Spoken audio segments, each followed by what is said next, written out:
রুচির এই ছোট্ট পরিবারে আপনাদের সকলকে আবার স্বাগত জানাচ্ছি। Welcome to simple housewife.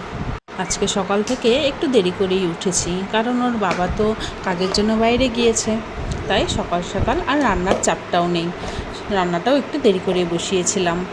তাই সকাল সকাল উঠেই আজকে ঘতনও কিন্তু ব্রাশ করতে বসে পড়েছে।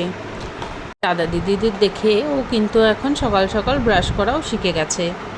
ওর ব্রাশ করার ফাঁকে আমি কিন্তু ওর খাবারটা রেডি করে নিলাম, কারণ ব্রাশ করার পরেই ওর কিন্তু খিদে পেয়ে যাবে। আর টাইম মতন খাবার না দিলে সকলে তো জানেনি কেমন চিল্লাচিল্লি করতে থাকে। আসলে হাজব্যান্ড না থাকলে একটু অসুবিধেই হয়ে যায়। সব কিছু তো দেরি করেই হয়, যেহেতু সকালের রান্নাটা আমি দেরি করে বসাই। ও না থাকলে টাইমিংটাও এদিক ওদিক হয়ে যায়। তো আজকে ভাবলাম একটা ছোট্ট কথা নিয়ে আলোচনা করি, যে শব্দটা আমাদের প্রতিনিয়ত প্রতি সেকেন্ড সবসময় মাথার মধ্যে চলতে থাকে। সকালে তো বুঝতেই পারছো কী নিয়ে কথা বলতে চলেছি। হ্যাঁ, টেনশন। এই টেনশন শব্দটা একটা ছোট্ট হলেও কিন্তু অনেক বড়। টেনশন একটা এমন জিনিস যে মানুষকে মরণের দিকেও ঠেলে দিতে পারে। আর আমাদের গৃহিণীদের কতটা টেনশন থাকে সেই নিয়েও একটু আলোচনা করতে চাই। আসলে গৃহিণীদের কাজের কোনো নির্দিষ্ট শুরু বা শেষ সময় নেই। গভীর রাতে কেউ অসুস্থ হলেও প্রথম দায়িত্ব তাদেরই নিতে হয়।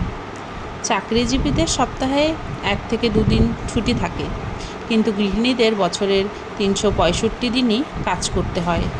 কোনো সিক লিভ বা অসুস্থতার ছুটিও তাদের নেই। একই সাথে রান্না, ঘর পরিষ্কার, সন্তানের পড়াশোনা এবং বয়স্কদের যত্ন নেওয়ার মতন একাধিক কাজ একা সামলাতে হয়। তাই মানসিক চাপটাও অনেকটা থাকে। ঘরের কাজের জন্য কোনো বেতন বা পেনশন থাকে না, ফলে অনেকেই ভাবেন তারা সারাদিন ঘরে বসে আরামই করছে। তুমি তো সারাদিন ঘরেই থাকো, তোমার আবার কিসের ক্লান্তি? এমন মন্তব্য তাদের মানসিকভাবে মারাত্মক আঘাত করে। 4 দেয়ালের মাঝে বন্দি থাকায় নিজের মনের কথা বা ক্ষোভ প্রকাশের কোনো জায়গা থাকে না। এই একাকিত্ব থেকে তীব্র ডিপ্রেশন তৈরি হয়। নিজের যে কোনো ছোটোখাটো প্রয়োজনের জন্যও অন্যের কাছে চাইতে হয়, যা অনেকের সম্মানে লাগে। হঠাৎ কোনো পারিবারিক বিপর্যয় বা জরুরি অবস্থা এলে নিজের কোনো আর্থিক ব্যাকআপ না থাকার চিন্তা তাদের প্রতিনিয়ত টেনশনে রাখে। এমন অনেক উচ্চশিক্ষিত নারী সংসারের স্বার্থে নিজের কেরিয়ারের স্বপ্ন বিসর্জন দেয়। পরবর্তীতে এই আফসোস থেকে গভীর মানসিক চাপ সৃষ্টি হয়। পরিবারের সবার পছন্দ অপছন্দ মেটাতে গিয়ে নিজের যত্ন, শখ বা বিশ্রামের কথা তারা ভুলেই যায়। আসলে সংসার চালানো একটি ফুল টাইম ম্যানেজমেন্ট জব, যার কোনো স্যালারি বা ক্রেডিট নেই।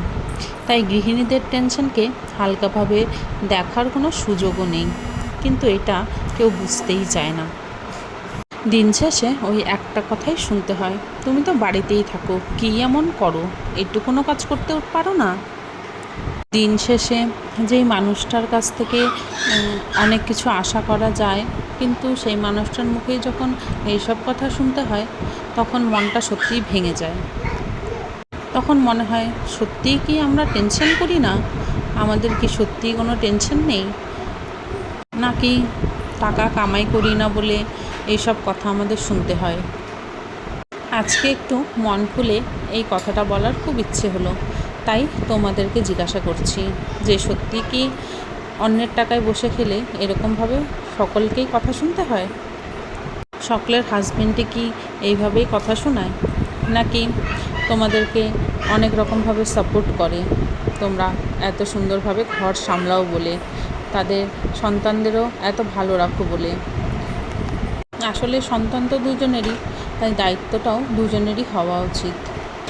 আজকে তো দেখলেই আমার সোনা মা সোনা বাবা দুজনেই কাপড় ভাঁজ করছিল। ওরা হাতে হাতে এইটুকুন কাজই যদি করে দেয় তাহলেও আমার অনেক সাহায্য হয়ে যায়।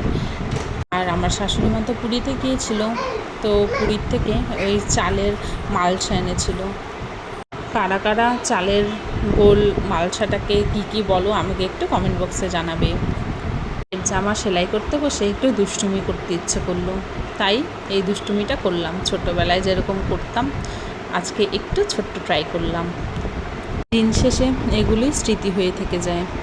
ছেলেও পড়া শেষ করে ম্যামের সাথে বেরিয়ে গেছে, ও গানে চলে গেল।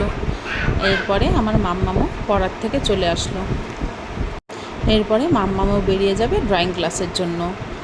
তার আগে ভাইকে একটু আদর করে নিল, কারণ দিদিকে দেখে ভাই খুব কাঁদছিল, তাই দিদি কাছে টেনে নিয়ে কোলে করে একটু আদর করে দিল। আর দিদি চলে গেল ড্রয়িং ক্লাসে। এইদিকে ভতনু বসে পড়লো ফোন নিয়ে, কি জানি কার সাথে এত গল্প করছে। দেখো তো তোমরা বুঝতে পারো নাকি? ভিডিওগুলি দেখে তোমাদের কেমন লাগছে আমাকে কিন্তু কমেন্ট বক্সে অবশ্যই জানাবে। ভিডিওগুলি ভালো লাগলে অবশ্যই লাইক কমেন্ট সাবস্ক্রাইব করবে, আর হ্যাঁ শেয়ারও কিন্তু করে দেবে। আর এদিকে আমার দেওর বিকালবেলায় এগরোল এনে দিয়েছিল, তো একটু এগরোলও খেয়ে নিলাম। আর সন্ধ্যেবেলায় একটু ছাদে চলে গেছিলাম। একটু পরেই আমার হাজব্যান্ড চলে আসবে, ও তো মেদিনীপুর গিয়েছিল, তো সেখান থেকে আজকে আসার কথা, তাই একটু ছাদে হাওয়াও খেয়ে নিলাম। ছাদে হাওয়া খেতে খেতেই দেখি ওর বাবাও চলে এসেছে। এতদিন পর বাবাকে দেখে ছেলে তো ভুলেই গেছে, চিনতেই পারছে না। মনে মনে ভাবছে যে বাবা কোথায় গেল, কোথায় গেছিলো এতদিন কেন ছিল না, এতদিন কেন আমায় কোলে নেয়নি, এইসব অনেক কিছুই ওর মাথার মধ্যে ঘুরঘুর করছিল। আর সারাদিন তো খেলা খেলা আর খেলা, ওর তো দুষ্টুমির শেষ নেই। ছাদেও তাই দুষ্টুমি করতে বসে পড়লো। এখানে কতগুলো মাটি ছিল সেগুলো নিয়েই খেলছিল। ও দুষ্টুমি করতে খুব ভালোবাসে, আর ওর দুষ্টুমি দেখতে আমার ভীষণ মজা লাগে। আর ও দুষ্টুমি না করলে আমারও তেমন একটা ভালো লাগে না। আর এদিকে দিদির সেই ছোট্টবেলার গাড়ি বাবার সাথে ও চালাচ্ছিল। এই ছোট্ট ছোট্ট মুহূর্তগুলো একটা স্মৃতি হয়ে থেকে যায়, তাই না? ওর দিদি ওর দাদা দুজনেই দেখতে দেখতে বড় হয়ে গেল, আর ভুতুনও দেখতে দেখতে বড় হয়ে যাবে। তাই এই দুষ্টুমিগুলোকে একটু ফ্রেমবন্দি করে রাখছি। এদিকে ওর দাদাও পড়াশোনা করে চলে এসেছে। তো আজকের মতো ভিডিওটি এখানেই শেষ করছি। সকলে সুস্থ থাকবে, ভালো থাকবে, রাধে রাধে।